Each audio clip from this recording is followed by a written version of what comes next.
والصلاة والسلام على سيد الرسل وخاتم الأنبياء وعلى آله المجتبى وأصحابه الأتقياء. ونشهد أن سيدنا وسندنا وحبيبنا وشفيعنا ومرشدنا ومولانا محمدا عبده ورسوله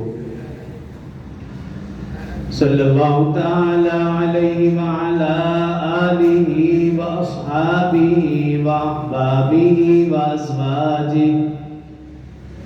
وأزواجه وذرياته وأهل بيته أجمعين وسلم تسليما كثيرا أما بعد فأعوذ بالله من الشيطان الرجيم. بسم الله الرحمن الرحيم. حاميم والكتاب المبين إنا أنزلناه في ليلة مباركة إنا كنا منذرين فيها يفرق كل أمر حكيم. قال الله تبارك وتعالى في مقام آخر: كنتم خير أمة أخرجت للناس تأمرون بالمعروف وتنهون عن المنكر.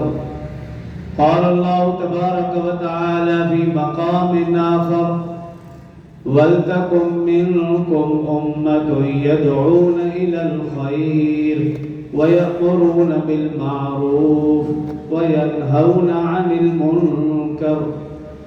صدق الله العظيم وصدق رسوله النبي الكريم ونحن على ذلك لمن الشاهدين والشاكرين والحمد لله رب العالمين. تمام احباب ایک مرتبہ نماز والا درود شریف پڑھ لیں. اللہم صلی علی محمد وعلی آل محمد كما صليت على إبراهيم وعلى آل إبراهيم إنك حميد مجيد. اللهم بارك على محمد وعلى آل محمد كما باركت على إبراهيم وعلى آل إبراهيم إنك حميد مجيد. رب اشرح لي صدري ويسر لي أمري واحلل عقدة من لساني يفقهوا قولي. رب زدني علما رب زدني علما رب زدني علما.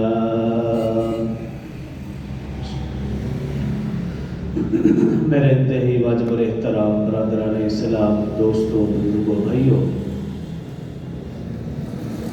اسلامی مہینوں کے اعتبار سے یہ شعبان المعظم کا مہینہ اور یہ عبادت اور مغفرت والا مہینہ، اس مہینے کی خیر و برکات حد شمار سے باہر ہیں. یہی وہ مقدس مہینہ ہے کہ جس میں گناہگار اپنے دامن عمل کو سعادت و مغفرت اور رحمت خداوندی کے لال و جواہر سے بھر سکتے ہیں.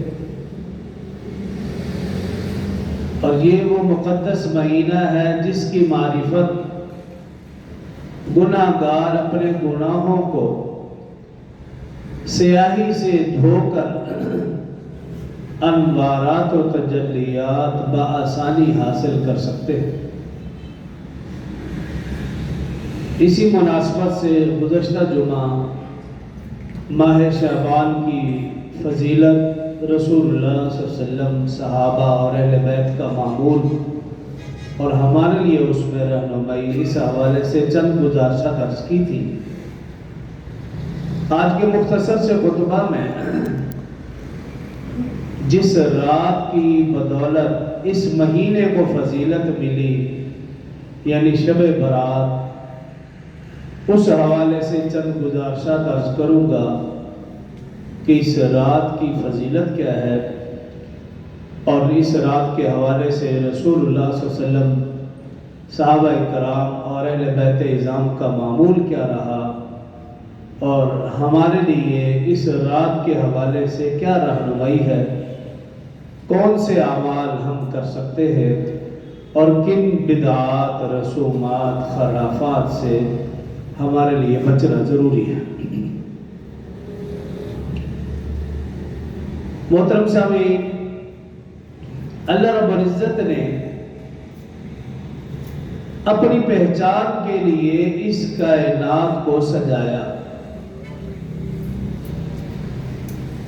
اور پھر کم و بیش 18,000 مخلوقات کو اس کائنات میں بسایا، پھر ان میں سے حضرت انسان کو اشرف المخلوقات بنایا، اور پھر اس حضرت انسان کی رشد و ہدایت کے لیے، رہنمائی کے لیے انہی میں سے ہی اپنے برگزیدہ بندے انبیاء کرام علیہ السلام کو مبعوث فرمایا۔ انبیاء کرام علیہ السلام کے سلسلے کا آغاز حضرت آدم علیہ السلام سے فرمایا، اور اس کا اختتام حضرت محمد الرسول اللہ صلی اللہ علیہ وآلہ وسلم پر فرمایا۔ اب ہمارا ایمان اور عقیدہ ہے کہ حضرت محمد مصطفیٰ صلی اللہ علیہ وآلہ وسلم آخری نبی اور رسول ہیں، آپ کے بعد نہ کوئی نبی آئے گا، نہ کوئی رسول آئے گا، اور اگر کوئی شخص نبوت و رسالت کا دعویٰ کرے وہ دائرہ اسلام سے خارج ہے، اور اگر کوئی شخص کسی کو نعوذ باللہ نبی اور رسول کہے وہ بھی دائرہ اسلام سے خارج ہے۔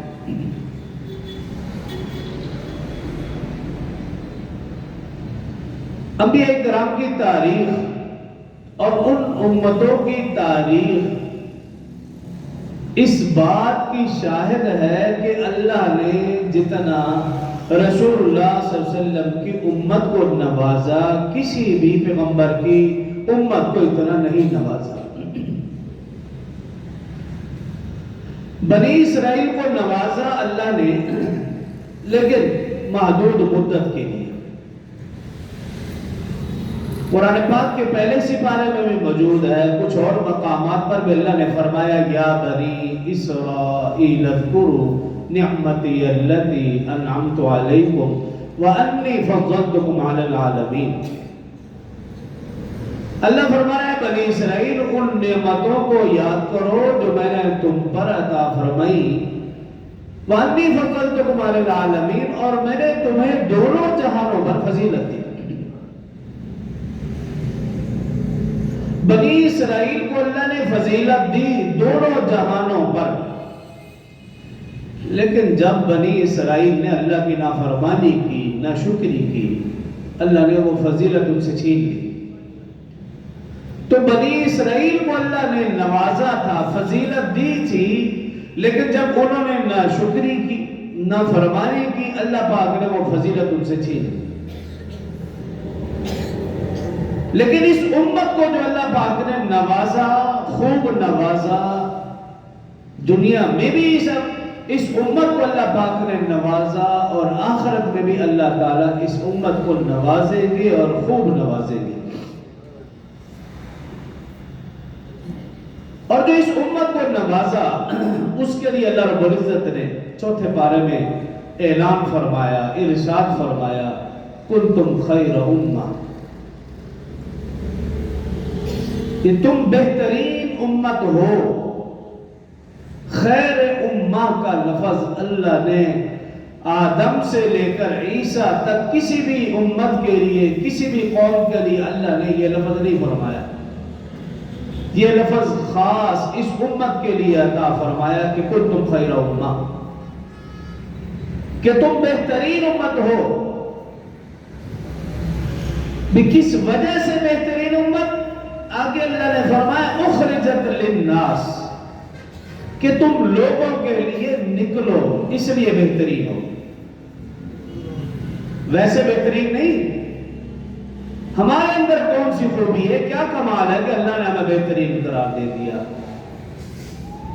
اس کی کچھ وجوہات اللہ نے بیان فرمائی ہیں۔ تم بہترین امت ہو لیکن اخرجت للناس، جب تم لوگوں کے لیے نکلو گے پھر بہترین۔ اور آگے یہ بھی بتا دیا بھی کیوں نکلیں، آگے اللہ نے خود فرما دیا تأمرون بالمعروف وتنہون عن المنکر، کہ تم نیکی کا حکم دو اور برائی سے روکو، پھر بہترین امتی ہو۔ نہ لوگوں کے لیے نکلو، نہ امر بالمعروف و نہی عن المنکر کرو، پھر بہترین امتی نہیں ہو۔ یہ اللہ پاک نے اس امت کو نوازا ہے اور اس کام کی وجہ سے نوازا ہے، ویسے نہیں نوازا۔ باقی امتیں بھی جو تھی ان کو بھی تو نوازا جا سکتا تھا، لیکن اس امت کو نوازا اور اس کام کی وجہ سے نوازا ہے۔ اور اس لیے نوازا کہ یہ کام پہلے انبیاء کرام کے ذمہ تھا۔ اللہ نے رسول اللہ صلی اللہ علیہ وسلم کے صدقے یہ کام اس امت کو دیا کہ جو کام پہلے انبیاء کرام کرتے چلے آ رہے تھے، اب اللہ نے وہ کام رسول اللہ صلی اللہ علیہ وسلم کی برکت سے، رسول اللہ صلی اللہ علیہ وسلم کے طفیل، رسول اللہ صلی اللہ علیہ وسلم کے صدقے اس امت کو دیا۔ اور وہ کام کیا ہے؟ دعوت و تبلیغ۔ اور اس کام کے پیش نظر اللہ نے دیگر انبیاء کو، دیگر امتوں کو لمبی لمبی عمر عطا فرمائی تھی، کیونکہ یہ کام اہم ہے، یہ معمولی کام نہیں۔ اس کام کی اہمیت کے پیش نظر، اور پھر اللہ کو معلوم ہے کہ اس کام میں اور اس راستے میں بڑی مشکلات، بڑی پریشانیاں، بڑی تکالیف آئیں گی، تو اللہ نے پھر ان انبیاء کرام کو، ان کی امتوں کو عمریں بھی لمبی لمبی دی تاکہ یہ اہم کام آسانی کے ساتھ سر انجام دے سکیں۔ اب جب یہ کام ان انبیاء کو ملا تو عمریں تو ملی لمبی، جب یہ کام رسول اللہ صلی اللہ علیہ وسلم کے صدقے اس امت کو ملا تو ہونا یہ چاہیے تھا کہ جب کام اہم ہے تو عمر بھی زیادہ ملے، لیکن ایسا نہیں ہوا۔ کام تو بہت اہم، دعوت و تبلیغ والا، صبر آزما، پریشانیاں، مشکلات، کہ اس کام کے لیے ابراہیم علیہ السلام کو 40 دن تک آگ میں ڈال دیا گیا۔ اس کام کی وجہ سے روایات میں حضرت نوح علیہ السلام کو پتھر مارتے ان کی قوم، یہاں تک کہ وہ پتھروں میں دب جاتے، حضرت جبرائیل آتے، پتھروں کو ہٹاتے، ان کو کھڑا کرتے، پھر اس کام میں لگ جاتے، پھر توحید کا پرچار کرتے، توحید کا علم بلند کرتے۔ 950 سال تک انہوں نے تبلیغ کی۔ تمام انبیاء کرام علیہ السلام کی مثالیں موجود ہیں۔ اسی طرح رسول اللہ صلی اللہ علیہ وسلم کی زندگی دیکھ لیجئے، جس شہر میں رسول اللہ صلی اللہ علیہ وسلم پیدا ہوا، مکہ المکرمہ، خانہ کعبہ، اس میں لوگوں نے 360 بت بنا رکھے، ہر دن کا الگ بت ہے۔ ایسی قوم میں رسول اللہ صلی اللہ علیہ وسلم مبعوث ہوئے۔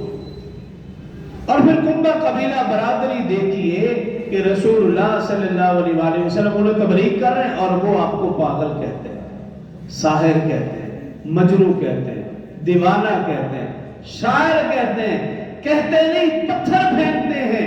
صرف یہی نہیں، ایک ہی مجلس میں رسول اللہ صلی اللہ علیہ وسلم کی 2 بیٹیوں کو طلاق دے دی جاتی ہے۔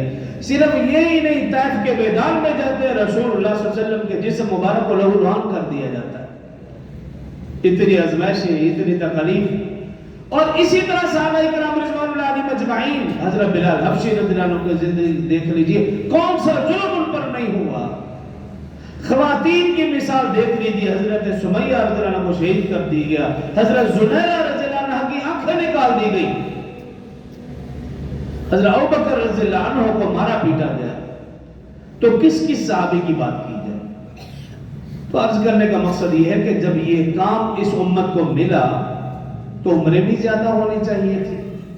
کام تو اہم ملا اور عمر کم، اور رسول اللہ صلی اللہ علیہ وسلم نے فرمایا ہر امت کی اوسط عمر اس کے نبی کی اوسط عمر کے برابر ہوتی ہے، اور فرمایا کہ میری امت کی اوسط عمر 60 سال ہے. یہ اس امت کی اوسط عمر ہے 60 سال. اب کام تو ملا دعوت و تبلیغ والا، اہم کام، صبر آزما، پریشانیوں والا، مشکلات والا، اور عمر ملی انتہائی کم.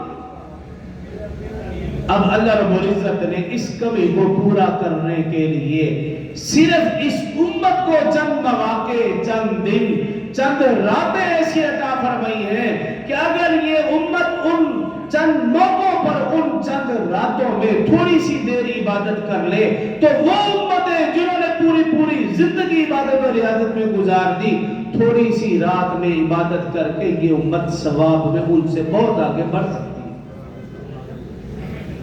ان مواقعوں میں سے ایک موقع شب برات کا بھی ہے. چونکہ جمعے کی رات کو آئے گی، یعنی اگلے جمعے جب آپ ہوں گے تو یہ شب برات گزر چکی ہوگی. اس لیے اس حوالے سے چند گزارشات عرض کروں گا. اس کو لیلۃ البراءہ بھی کہا جاتا ہے. براءت، گناہوں سے چھٹکارے والی رات. لیلۃ الکفیر، گناہوں کو مٹانے والی رات. لیلۃ الشفاعہ، شفاعت والی رات. لیلۃ المغفرہ، مغفرت والی رات. لیلۃ النجات، نجات والی رات. یہ اس رات کے نام ہیں جو مختلف احادیثوں میں ذکر ہے ان کا. حدیث مبارکہ میں رسول اللہ صلی اللہ علیہ وسلم نے فرمایا کہ میں نے 13 شعبان المعظم کی رات اپنی امت کی بخشش، مغفرت اور شفاعت کے لیے دعا فرمائی. اللہ نے اس دعا کو ایک تہائی حصہ شرف قبولیت کا عطا فرمایا. پھر فرماتے ہیں میں نے 14 شعبان المعظم کی رات اپنی امت کی بخشش، مغفرت اور شفاعت کے لیے دعا فرمائی. اللہ نے اس دعا کو 2 تہائی حصے شرف قبولیت کی عطا فرمائی. پھر فرماتے ہیں میں نے 15 شعبان المعظم کی رات اپنی امت کی بخشش اور مغفرت کے لیے، شفاعت کے لیے دعا فرمائی. فرماتے ہیں میں نے جو کچھ بھی مانگا اللہ پاک نے مجھے بھی عطا فرمایا، اور اس دعا کی برکت سے میری امت کو بھی وہ سب کچھ عطا فرمایا جو اپنی امت کے لیے مانگنا چاہتا تھا. اور ایک حدیث مبارکہ میں یوں ہے، رسول اللہ صلی اللہ علیہ وسلم، حضرت علی رضی اللہ عنہ راوی ہے، رسول اللہ صلی اللہ علیہ وآلہ وسلم نے ارشاد فرمایا کہ 15 شعبان المعظم کی رات سورج کے غروب ہوتے ہی اللہ تعالیٰ کی رحمت آسمان دنیا پر ظاہر ہوتی ہے اور پورے عالم میں پھیل جاتی ہے. پورا سال بندہ خدا کی رحمت کو تلاش کرتا ہے، اس رات خدا کی رحمت بندوں کو تلاش کرتی ہے. اور پھر فرمایا رسول اللہ صلی اللہ علیہ وآلہ وسلم نے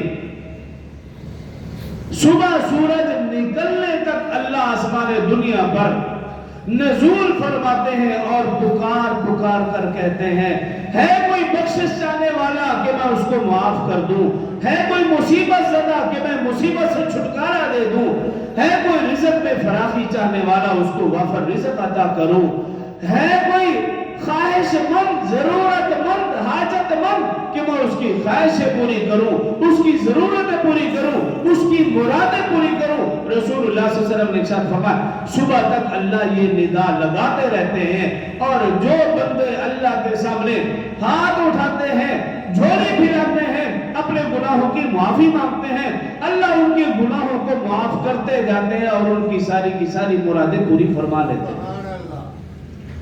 یہ ایسی بخشش اور مغفرت والی رات.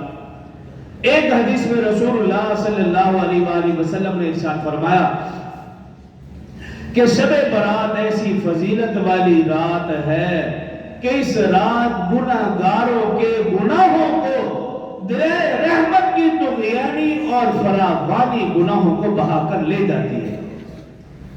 اور ایک حدیث میں رسول اللہ صلی اللہ علیہ وسلم نے یوں فرمایا کہ یہ ایسی رحمت والی رات ہے کہ اس رات اللہ تعالیٰ کی رحمت کے 300 دروازے کھول دیے جاتے ہیں۔ اور ایک حدیث مبارکہ میں رسول اللہ صلی اللہ علیہ وآلہ وسلم نے ارشاد فرمایا، حضرت عائشہ صدیقہ رضی اللہ عنہ راوی ہے کہ رسول اللہ صلی اللہ علیہ وآلہ وسلم نے ارشاد فرمایا کہ 15 شعبان المعظم کی رات جبریل امین میرے پاس حاضر خدمت ہوئے اور مجھے کہا آپ اپنا سر اٹھائیے اور آسمان کی طرف دیکھیے۔ رسول اللہ صلی اللہ علیہ وسلم فرماتے میں نے آسمان کی طرف دیکھا، اللہ رب العزت نے جنت کے 8 دروازے کھول رکھے تھے اور فرمایا جنت کے پہلے دروازے پر ایک فرشتہ کھڑا ہوا دیکھا جو یہ کہہ رہا تھا کہ آج کی رات جو لوگ رکوع کریں گے انہیں خوشخبری ہو اور مبارک ہو۔ اور فرمایا دوسرا فرشتہ دیکھا دوسرے دروازے پر کھڑا ہے اور وہ کہہ رہا ہے آج کی رات جو لوگ سجدہ کریں گے اسے بھی مبارک ہو اور خوشخبری ہو۔ اور تیسرے دروازے پر فرشتہ کھڑا ہوا دیکھا اور وہ فرشتہ کہہ رہا تھا کہ آج کی رات جو لوگ دعا کریں گے انہیں بھی مبارک ہو اور خوشخبری ہو۔ فرمایا چوتھے دروازے پر ایک فرشتہ کھڑا ہوا دیکھا جو یہ کہہ رہا تھا کہ آج کی رات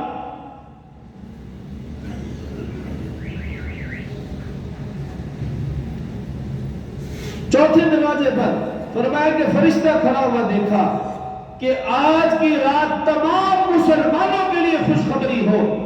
اور فرمایا پانچویں دروازے پر فرشتہ کھڑا ہوا دیکھا کہ آج کی رات جو مجھ سے سوال کرے گا، اللہ فرماتے جو مجھ سے سوال کرے گا اس کے سوال کو ہر صورت میں پورا کیا جائے گا۔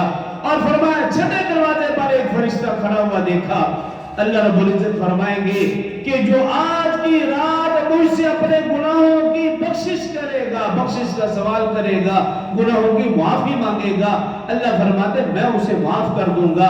اور فرمایا ساتویں دروازے پر ایک فرشتہ کھڑا ہوا دیکھا، اللہ رب العزت فرمائیں گے وہ فرشتہ پکار پکار کر اللہ کی طرف سے ندا لگائے گا کہ آج کی رات جو شخص کسی مصیبت میں گرفتار ہے وہ مجھ سے دعا مانگے گا، میں اس سے مصیبت سے نجات دوں گا۔ اور آٹھویں دروازے پر فرشتہ کھڑا ہوا یہ ندا لگا رہا اللہ کی طرف سے کہ آج کی رات جو بھی کوئی بندہ اپنی خواہش، اپنی حاجت، اپنی ضرورت اللہ کے سامنے رکھے گا، اللہ فرما رہے ہیں کہ میں اس کی ساری کی ساری ضرورتوں کو پورا کروں گا۔ اور اسی طرح ایک اور حدیث مبارکہ میں رسول اللہ صلی اللہ علیہ وسلم نے ارشاد فرمایا، حضرت عائشہ صدیقہ رضی اللہ عنہ راوی ہے، رسول اللہ صلی اللہ علیہ وسلم نے ارشاد فرمایا کہ 15 شعبان المعظم کی رات اللہ تعالی آئندہ سال کے لیے اموات بھی لکھتے ہیں، پیدائش بھی لکھتے ہیں اور رزق کی تقسیم کا بھی لکھتے ہیں۔ حضرت اکرمہ رضی اللہ عنہ راوی ہیں، رسول اللہ صلی اللہ علیہ وسلم نے ارشاد فرمایا کہ اللہ رب العزت اگلے سال کے تمام امور کا فیصلہ فرماتے ہیں، پورے سال بھر کے امور کا فیصلہ، موت و حیات، عزت و ذلت، نفع نقصان، خوشی غمی، تمام امور کا فیصلہ اللہ پاک کی صراط فرماتے ہیں۔ جو آیات مبارکہ تلاوت کی اس میں بھی اللہ پاک نے یہ فرمایا فیہا یفرق کل امر حکیم، سورۃ دخان کی پہلی آیات مبارکہ۔ اسی طرح ایک اور حدیث مبارکہ میں رسول اللہ صلی اللہ علیہ وسلم نے ارشاد فرمایا کہ اس رات تمام امور کا فیصلہ پیدائش سے لے کر موت تک ہر انسان کا فیصلہ فرما دیتے ہیں کہ پورے سال میں، بعض روایت میں کہ پوری زندگی میں اس نے کیا کچھ کرنا ہے سارا کا سارا فیصلہ فرما دیتے ہیں۔ اس لیے بزرگان دین سلف صالحین فرماتے ہیں کہ یوں سمجھیے یہ خدائی بجٹ والی رات ہے، بیلنس شیٹ، کہ پچھلے پورے سال ہم نے جو کچھ کیا اس کا حساب ہوگا اور آئندہ آنے والے سال میں جو کچھ ہمیں ملنا ہے اس رات فیصلہ ہونا ہے۔ آپ اندازہ لگا لیجئے کہ یہ رات کتنی اہم ہے کہ پورے پچھلے سال کا بھی فیصلہ، اگر میں نے اور آپ نے اس رات اپنے گناہوں کی معافی مانگی تو پچھلے سال ہم سے جتنے بھی گناہ ہوئے وہ سب کے سب معاف،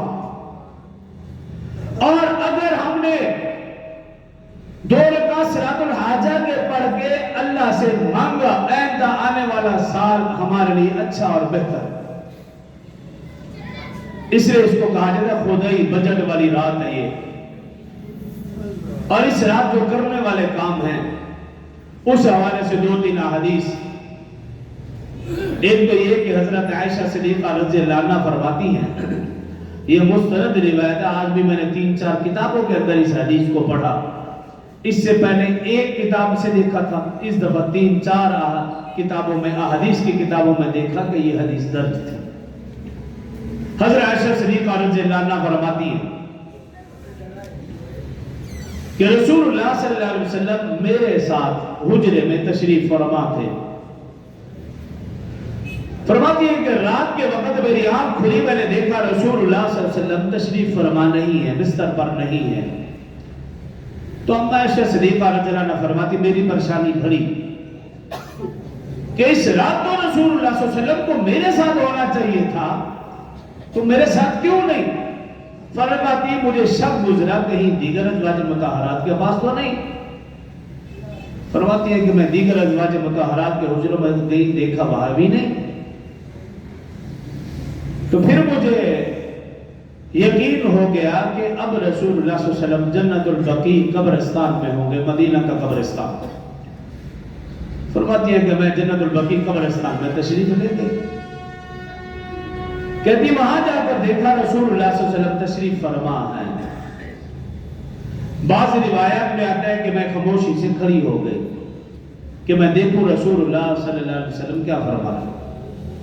بعض روایات میں آتا ہے کہ جب حضرت عائشہ صدیقہ رضی اللہ عنہا کی نظر پڑی رسول اللہ صلی اللہ علیہ وسلم مدینہ کے قبرستان میں ہیں، حضرت عائشہ رضی اللہ عنہا تسلی کر کے فوراً بھاگتے ہوئے واپس آئیں اپنے حجرے میں، اور رسول اللہ صلی اللہ علیہ وسلم کو اندازہ ہو گیا کہ حضرت عائشہ آئی تھی میرے پیچھے۔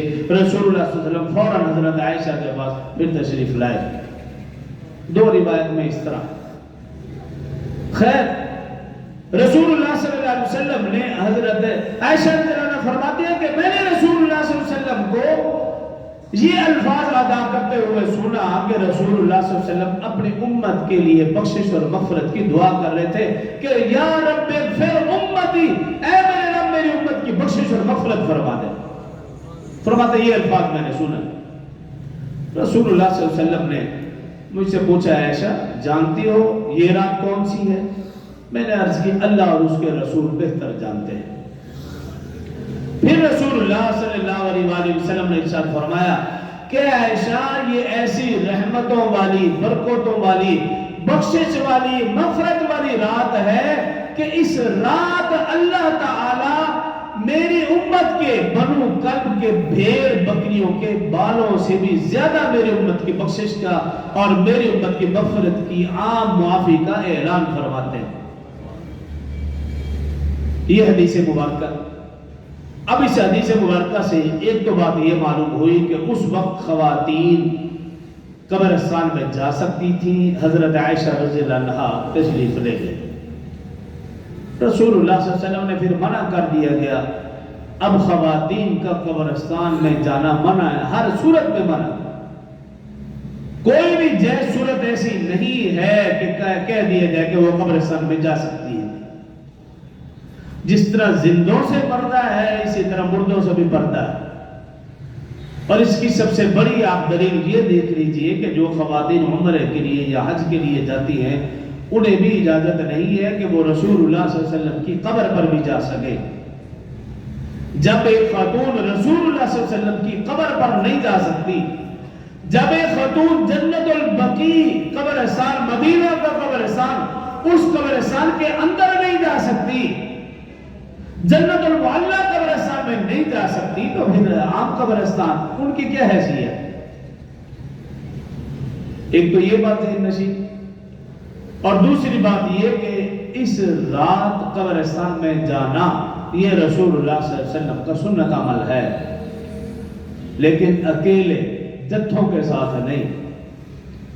آپ صلی اللہ علیہ وسلم اکیلے تشریف لیں گے، کوئی 2-4 بندے اکٹھے کر کے نہیں گے۔ اگر اس رات موقع ملتا ہے تو آپ اکیلے اگر قبرستان چلے جائیں تو یہ مسنون عمل ہے۔ 2-4 لوگوں کو اکٹھا کر کے جانا تو پھر اس کا مطلب آپ سنت عمل نہیں، بس ایک روٹین۔ اور تیسری بات یہ کہ یہ سمجھ کے مت دیں کہ روحیں ہمارا انتظار کر رہی ہیں، ہم جا کے پڑھیں گے تو ان کی بخشش ہوگی، مگر نہیں، ایسا نہیں، مسنون عمل ہے، اگر موقع مل جاتا ہے چلے جاتے ہیں، سارے ثواب کر لیتے ہیں تو ٹھیک ہے۔ ایک تو یہ اعمال رسول اللہ صلی اللہ علیہ وسلم اور صحابہ اہل بیت کی زندگیوں سے ثابت ہے، اور دوسرے حضرت علی رضی اللہ عنہ راوی ہیں، رسول اللہ صلی اللہ علیہ وسلم نے ارشاد فرمایا، اس رات کے حوالے سے فرمایا قوموا لیلہا وصوموا نہارا، یہ دعا مانگیے۔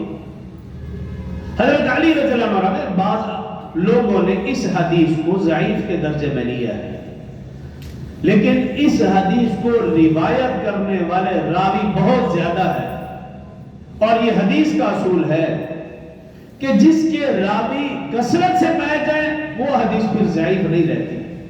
ہاں ایک دو راوی ہوں اور پھر اس میں ضعف کا عنصر پایا جائے تو اس میں بزرگوں نے لکھا کہ خاموشی اختیار کر لی جائے، لیکن جس میں راوی زیادہ ہو پھر اس میں ضعف کا عنصر ختم، پھر اس کو قوی اور مضبوط سمجھا جائے۔ یہی وجہ ہے کہ اہل سنت والجماعت کا ہمیشہ سے یہ عمل رہا ہے کہ اس حدیث کے پیش نظر وہ اس رات کو عبادت میں گزارنے کا بھی کہتے ہیں اور دن کو روزہ رکھنے کا بھی کہتے ہیں۔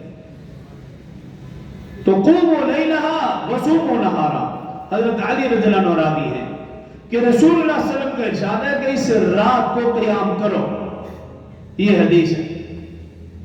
ہاں جو قیام کا طریقہ ہے وہ مخصوص نہیں ہے، کسی بھی طرح سے کسی بھی حدیث سے ثابت نہیں ہے کہ اس رات کو ہم نے قیام کرنا ہے تو کیسے کرنا ہے۔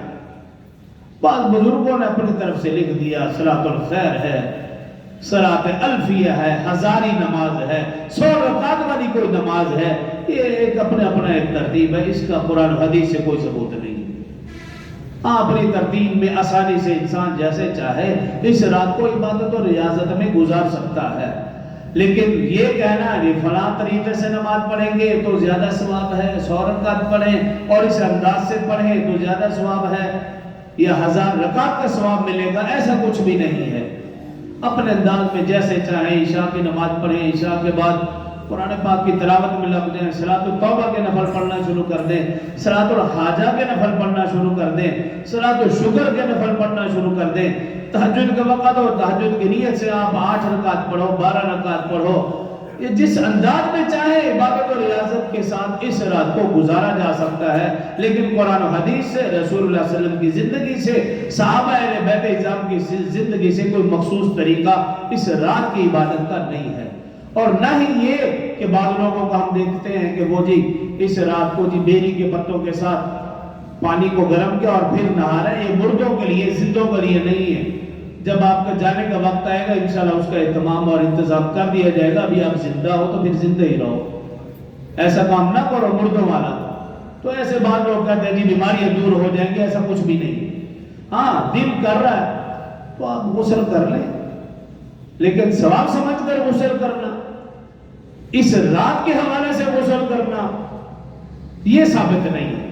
ویسے دل چاہ رہا ہے یا کوئی روٹین میں ہے تو ٹھیک ہے وہ آپ کر لیں، ویسے بھی اس دن جمعرات ہوگی تو آپ جمعے کی نیت سے غسل کر لیں اگر زیادہ تکلیف ہو رہی ہے، جمعے کی نیت سے، کیونکہ ہم نے دیکھا، اساتذہ کو دیکھا، بزرگان دین سلف صالحین کو دیکھا کہ وہ جمعے کا غسل جمعرات مغرب کے بعد کر لیتے اور اسی نیت سے عبادت شروع کر دیا کرتے تھے، اسی نیت سے غسل کر لیں پھر عبادت۔ ویسے بھی شب جمعہ ہے تو اب شب جمعہ کی نیت سے عبادت و ریاضت پہ لگ جائے۔ اگر آپ کوئی کہتا ہے نا کہ اس رات کوئی عبادت نہیں، شب جمعہ کی تو عبادت ہے، لگ جائے۔ اور اس دن کا روزہ وصوموا نہارا، دن کا روزہ، یہ بھی ثابت ہے حدیث مبارکہ سے۔ اور اگر کوئی یہ سمجھتا ہے بھی یہ حدیث ضعیف ہے نہیں رکھنا چاہیے، تو بھائی 15 کا تو ویسے ہی روزہ ثابت ہے اسلامی تاریخ کے اعتبار سے، ہر مہینے کی 13، 14، 15 ایام 20، تو تب بھی انکار نہیں کیا جا سکتا۔ تو جس نے عبادت کرنی ہے، روزہ رکھنا ہے، اس کے لیے دلیلیں بہت، اور جس نے عبادت نہیں کرنی اس کے لیے بہانے بہت۔ جس نے اللہ کو راضی کرنا ہے اس کے لیے ہر رات شب برات ہے، ہر رات شب برات ہے۔ ایک حدیث میں پڑھ رہا تھا، رسول اللہ صلی اللہ علیہ وسلم نے ارشاد فرمایا کہ جس طرح لوگوں کے لیے دو عیدیں ہیں، مسلمانوں کے لیے دو عیدیں ہیں، عید الفطر اور عید الاضحیٰ، فرمایا فرشتوں کے لیے دو عیدیں ہیں، شب برات اور شب قدر۔ پھر یہ فرشتوں کی دو عیدیں ہیں۔ ہماری دن کو عید اس لیے کہ ہم کھاتے پیتے ہیں، فرشتوں کی رات کو عید اس لیے کہ وہ کھاتے پیتے نہیں۔ تو فرمایا یہ دو راتیں یہ فرشتوں کی عید ہے۔ اور ایک حدیث میں رسول اللہ صلی اللہ علیہ وسلم نے یوں بھی فرمایا کہ 4 راتیں ایسی ہیں کہ ان چاروں راتوں میں اللہ تعالیٰ تمام مسلمانوں پر اپنی رحمت خاصہ نازل فرماتے ہیں۔ ایک حدیث میں یہ ہے کہ نظر رحمت فرماتے ہیں۔ ان 4 راتوں کا فرمایا عید الفطر کی رات، عید الاضحیٰ کی رات، شب برات کی رات اور شب قدر کی رات۔ ایک تو یہ کہ یہ عبادت و ریاضت کے ساتھ اس رات اور دن کو گزارا جائے، اور دوسرا یہ کہ بدعات، خرافات، رسومات سے بچا جائے۔ جیسا کہ ہم بعض لوگوں کو دیکھتے ہیں کہ حلوہ پکا کر اس کو تقسیم کر رہے ہیں، وہ خاص اس نیت کے ساتھ، بعض کہتے ہیں حضرت حمزہ رضی اللہ عنہ کی شہادت ہے، اس حوالے سے کوئی کرتے ہیں، بعض پتہ نہیں اپنے مرحومین کو اصالہ ثواب پہنچانا چاہتے ہیں، تو بھئی حلوے کا دور ختم کر دیں، اب وہ برگر، پیزا ایسی چیزیں پکائیں، مجھے بھی دیں، میں بھی کھاؤں گا، بڑے شوق سے کھاتا ہوں۔ اب وہ پرانی باتیں چھوڑ دیں، کوئی زیادہ تکلیف ہو رہی ہے تو پھر ذرا پیسہ خرچ کر لیں، زیادہ چیز پکائیں اور کسی مدرسے میں جا کر دے دیں۔ بچے ہیں وہاں، مستحق حضرات بیٹھے ہیں، تو انشاءاللہ آپ کا یہ پکایا ہوا ضائع نہیں جائے گا۔ لیکن یہ کیا طریقہ، ابھی تک پرانی رسم، خود برگر پیزے کھاؤ اور جب اللہ کے نام کی باری ہے تو پھر حلوہ اور کھیر اور نام کے اوپر رکھ دیا، چلتے ہوئے جانوروں کی طرف کھاتے جاؤ۔ اب یہ پرانا طریقہ چھوڑ دو، اگر آپ نے آپ کو بدل لیا ہے تو پھر یہ طریقہ بھی بدل دو۔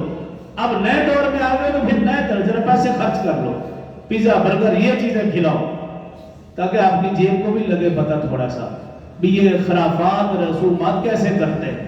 اس لیے ان کا کوئی تصور نہیں ہے، کھانے پکانے کا کوئی تصور نہیں ہے، چراغاں کا کوئی تصور نہیں ہے۔ چراغاں کرنا ہے اپنے دل میں کریں، اپنے چہرے پر کریں، اپنے اعمال میں خوبصورتی لائیں، مساجد کو آباد کر کے، اپنے گھروں میں تلاوت قرآن کر کے گھر میں چراغاں اس طرح کریں، نہ یہ کہ روشنی کے ساتھ چراغاں کریں، ایسا نہ کیا جائے۔ تو عرض کرنے کا مقصد یہ ہے کہ یہ مقدس رات ہے، یہ مقدس دن ہے۔ اس مقدس رات اور اس مقدس دن کو خرافات، بدعات کے ذریعے پامال نہ کیا جائے، بلکہ عبادت و ریاضت کے ذریعے سے اس رات اور اس دن کو گزارا جائے۔ اور کچھ احباب ایسے بھی ہیں جن کے متعلق رسول اللہ صلی اللہ علیہ وسلم نے فرمایا کہ ان کی اس رات اور اس دن بھی بخشش و مغفرت نہیں ہے، وہ انشاءاللہ اگلے جمعے بیان کروں گا۔ جو کہا سنا اللہ سمجھنا، عمل کی توفیق دے۔